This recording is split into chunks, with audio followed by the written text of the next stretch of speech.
On se retrouve aujourd'hui pour la leçon d'histoire des arts de la dictée numéro 26. L'œuvre de la semaine se nomme Les Trois Grâces. Elle se compose de 3 nanas réalisées par Niki de Saint-Phal. Comment s'appelle ce type d'œuvre? Eh oui, il s'agit bien d'une sculpture. Cette œuvre a été réalisée par l'artiste Niki de Saint-Phal. Elle est exposée à New York en version grand format d'extérieur, c'est-à-dire 260 cm, 2,60 m. Nous allons tout de suite regarder la carte pour faire le trajet jusque New York aux États-Unis. On pourra ainsi situer ce pays et cette ville précisément par rapport à la France. En effet, l'artiste est née en France, mais elle est franco-américaine et a longuement vécu aux États-Unis. Voici la ville de New York, qui est la plus grande ville des États-Unis en nombre d'habitants et l'une des plus importantes du continent américain. Le rectangle vert que vous observez, c'est Central Park. C'est un espace vert américain qui est situé dans l'arrondissement de Manhattan à New York. On va se poser maintenant la question de la période historique. Comme d'habitude, c'est votre moment. À quelle période historique peut-on associer cette œuvre de Niki de Saint-Phal? Vous avez le choix entre la préhistoire, l'Antiquité, le Moyen-Âge, les temps modernes ou l'époque contemporaine. Effectivement, il s'agit de l'époque contemporaine et précisément du XXe siècle puisqu'elle a été créée en 1994. Pourquoi étudier les nanas?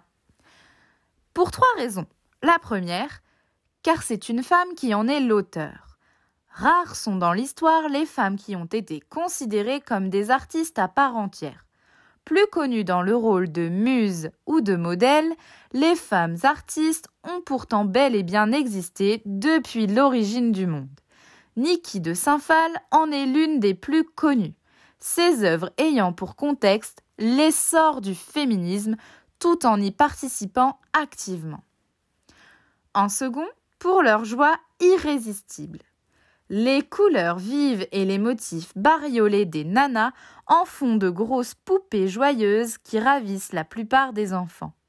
Les cœurs, fleurs et soleils qui décorent certaines parties de leur corps peuvent leur rappeler leurs dessins, voire des émoticônes. L'art de Niki de Saint-Phal, par son caractère direct et simple, paraît proche et accessible aux enfants. En dernier, pour l'engagement de leur auteur.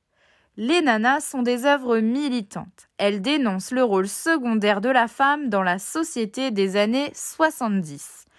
Niki de Saint-Phal impose leur présence exubérante dans la société civile, comme dans le monde artistique. Les nanas noires, quant à elles, sont là pour rappeler que le combat des femmes ne doit pas avoir de frontières. Elle a dit « Je suis solidaire de tous ceux que la société et la loi excluent et écrasent. » Ici, comme d'habitude, je vais vous demander de prendre le temps de décrire ce que vous voyez. J'attends donc que tu me dises tout haut ce que tu vois sur cette sculpture. Je te laisse quelques secondes pour y réfléchir et me les présenter. Si tu n'as pas terminé, n'oublie pas que tu peux toujours appuyer sur pause.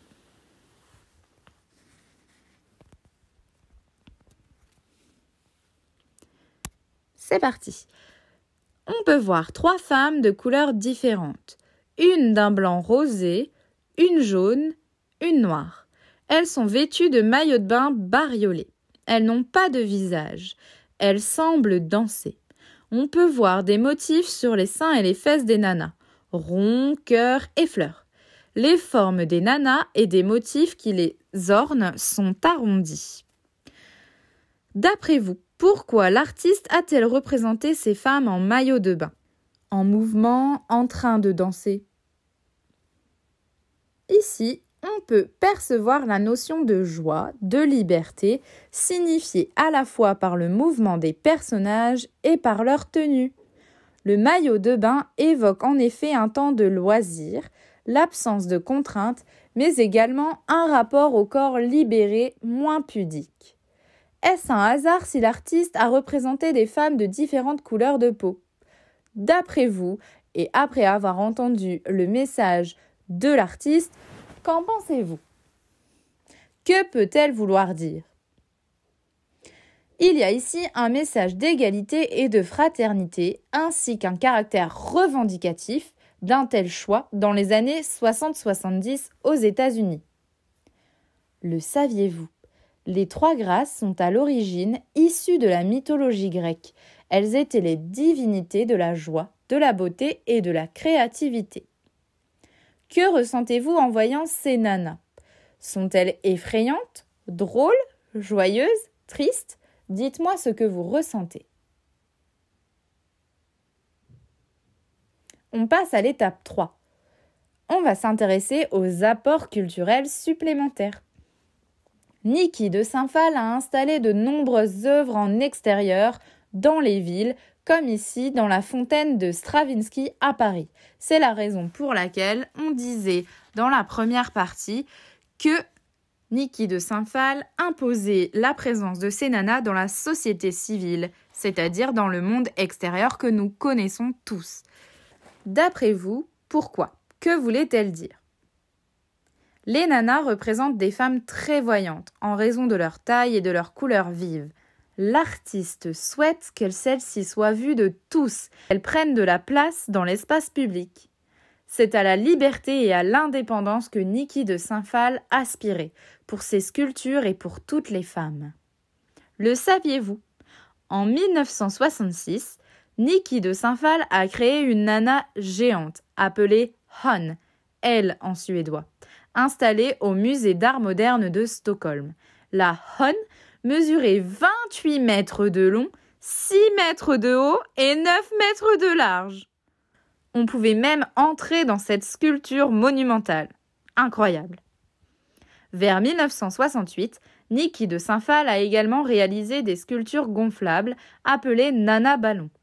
Elle les commercialise à des prix accessibles dans une volonté de démocratisation de l'art, c'est-à-dire que l'art soit accessible à tous. Les nanas ballons contribuent toujours davantage à incarner la légèreté et la liberté. On va maintenant prendre la fiche d'histoire des arts. Comme d'habitude, il faut aller sur le drive et après avoir recopié les repères et le contexte de l'œuvre, je m'intéresse à ton avis. Qu'as-tu pensé de cette œuvre? Qu'as-tu pensé de l'engagement et du discours de l'artiste? On ne peut pas les séparer. C'est important. J'espère que cette vidéo vous a plu. À très bientôt.